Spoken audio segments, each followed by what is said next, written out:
And finally on the program, the Lagos State government has begun the process of reviewing its resilience strategy implementation, which was launched 2 years ago. Now, the Lagos Resilience Office met with stakeholders in the public and private sector to discuss the outcomes and impacts of the projects and, of course, programs that have been implemented across the state. I'd like to unveil this to the glory of God and to the... In February 2020, the Lagos State Governor launched a resilience strategic document that represents his vision to transform the state into an innovative, inclusive, and prosperous city to empower its people to thrive, adapt, and grow sustainably. Unveil the Lagos Resilience Strategy. 2 years down the line, the state government is reviewing the extent of implementation of the Lagos Resilience Strategy at Radisson Blu Hotel, Ikeja, by engaging community stakeholders and other government officials and to know their performance level. The State Resilience Office is responsible for this period exercise, and the senior officer explains areas that will be focused on. We define urban resilience as the capacity of individuals, communities, institutions, businesses, and systems within a city to survive, adapt, and grow no matter what kind of acute shocks or chronic stresses the city experiences or might experience. And it's in line with this that we released the Lagos State Resilience Strategy in February 2020, and this strategy is the state's and Nigeria's first urban resilience strategy document, which articulates an integrated approach to addressing the shocks and stresses Lagos experiences or might experience. And we believe that through the implementation of this strategy, Lagos State is committed to building a state that is efficient, innovative, and inclusive.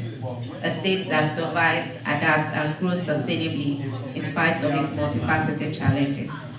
We're therefore here today to review how well we have performed over the last 2 years in line with our objectives and goals, discuss the outcomes and impacts of the projects and programs that have been implemented, outline challenges to the implementation of planned projects and programs, and identify strategies to mitigate these challenges.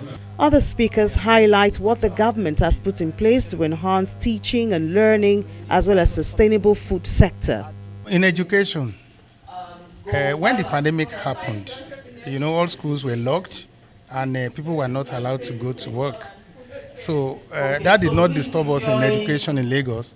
All our children are at home, but they are learning through virtual means. So government has invested heavily on use of technology in education, where tablets are given to students to learn, and they learn through the television and radio as well. So that has actually enhanced teaching and learning in Lagos. Despite the challenges we have when we have immediate occurrences, students are not locked out, including public and private schools. During this period, children learn at home through the gadget that is provided for them by the state government. I could see that the Lagos State government clearly understands some of the issues regarding food shortages and also the need to also build up resilience. They are doing very well so far, especially with some initiatives along the axis that I work within the Ekwe axis. Just I think about 2 Saturdays ago, there was the launch of the Food Security Hub Center around that axis, and what that seeks to do in coming years is actually provide what I can call an aggregation center where farmers and other value chain actors can actually meet in terms of coordination and also in terms of food production. In there, you also have processing facility for fresh produce as well. So in that light, I would say they've gotten that part right. And I see also a lot of development in the areas of skills for youth. Community representatives also have their stories to tell as regards the resilience strategy implementation. Government has been able to reach out to some of the slum communities. In the area of education, they talked about leave no one behind. Leave no one behind simply means children from 3 years and above being in school, that's catching them young. And they made it so easy that when you're putting your children there, it's free Free as in the parents are not paying for that section for the children between 3 to 5 years. And the children that are above that 5 years, you are only paying 3,000. Residents are advised to pay their tax to have access to more initiatives and infrastructure development. Of the 31 initiatives in the strategy, I'm happy to say that all of them have begun to be implemented in one way, in one form or the other. Unfortunately, not all of them are moving at the same pace because at the end of the day, we need to prioritize based on the resources that government has. We're still asking people to pay their taxes because right now our tax revenue to GDP is still low. It's just about 2%. And if we're serious about development in Lagos, it needs to be about 15%. So please pay your tax, as in if you are not yet doing so, because a lot of the extent of work that has been done has been around the funding that is available for it.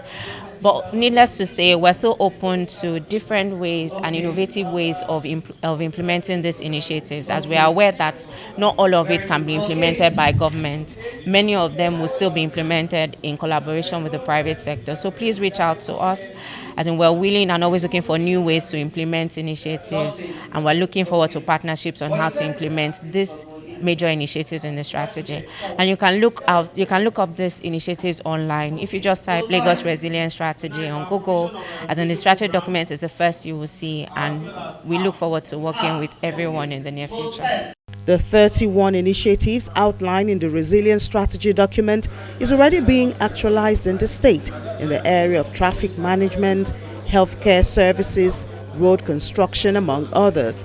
And the Lagos State government believes that it's ready to improve its performance across board. Well, that's the program for this week. As always, thank you so much for watching.